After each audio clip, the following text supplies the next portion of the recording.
Let us study the poem 1.1 Life written by Charlotte Bronte. We will first read the first stanza and then try to understand what message the poetess wants to convey us. Life, believe, is not a dream, so dark as sages say. Oft a little morning rain foretells a pleasant day. In the first stanza, the poetess believes that life is not a dream. It is neither mysterious or sinister as seers and sages feel or state. Often, a little shower of rain in the morning is a harbinger of an enjoyable and an inspiring day. Here, the new words in this stanza are oft, often, dark, mysterious, foretell, predict. The figures of speech in this stanza, first line, life believe is not a dream. The figure of speech here is metaphor. Life is indirectly compared to a dream. The second line, so dark as sages say. In this line, there are two figures of speech. First one, simile. It is directly compared to the fact that life is mysterious. The second figure of speech is alliteration. The sound of the syllable S is repeated for better poetic effect. It gives a musical touch to the poem. The next figure of speech is in the third line. After little morning rain foretells a pleasant day. The figure of speech here is personification. The human quality of foretelling is given to the morning rain. The fourth figure of speech is in the fourth line. Foretells a pleasant day. The figure of speech here is transferred epithet. The epithet pleasant has been transferred from the person to the day. The person is pleasant. Let us read the second stanza. Sometimes there are clouds of gloom, but these are transient all. If the shower will make the roses bloom, oh, why lament its fall? The poetess says that life has its up and downs. There are exciting days as well as dull or gloomy times. Their existence is temporary. A shower of rain in the morning refreshes the landscape. It becomes rejuvenated. The trees put forth blossoms. Everything becomes pleasant. Therefore, we should avoid any grief or sorrow. The poetess makes us realize that grief will pass by. We should possess strength of mind and courage to overcome the situation with positive approach. The new words in this stanza are bloom, blossom, transient, short-lived, lament, regret. The figures of speech in this stanza. The second line, but these are transient all. Here, the figure of speech is inversion. It is also known as anastrophe, another word for the figure of speech inversion. The order of the words is reversed for better poetic effect. The correct order is, but all these are transient. The next figure of speech, oh, why lament its fall? Here, the figure of speech is interrogation. It is a rhetorical question where we get an answer in itself.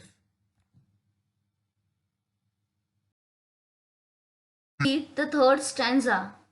Rapidly, merrily, life's sunny hours flit by. Gratefully, cheerily, enjoy them as they fly. Here, the poetess wants to say that the bright and cheery hours in life dart forth. Take one step at a time, merrily. Enjoy the passing moments so they don't linger. Linger means delay. Each moment should be spent cheerfully. We should often be grateful for every moment of the day. Happiness does not last. The new words in this stanza are sunny, bright, flit, move quickly.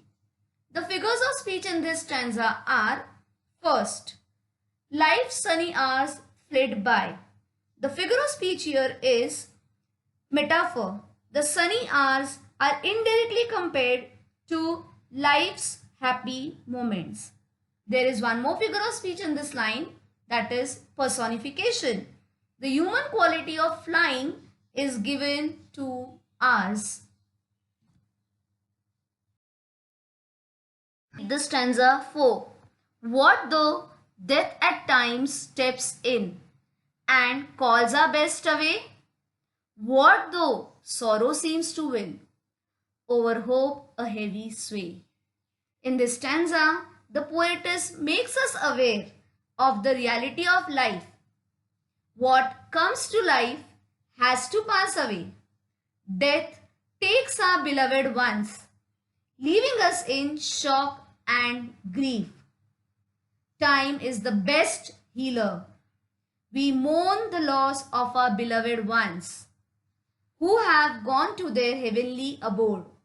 Yet we hope against hope that the loss will be made up. The new words in this stanza are best, near and dear, next, beloved. Now the figures of speech in this stanza. First one, and calls our best away. Here the figure of speech is euphemism. Death is expressed in a mild manner by using the words calls away. The next figure of speech, what though sorrow seems to win? The figure of speech here is personification. Sorrow is given the human quality of winning. The next figure of speech, what though death at times steps in? The figure of speech here is personification. Death is given the human quality of stepping in. Read the next stanza. Yet hope against elastic springs.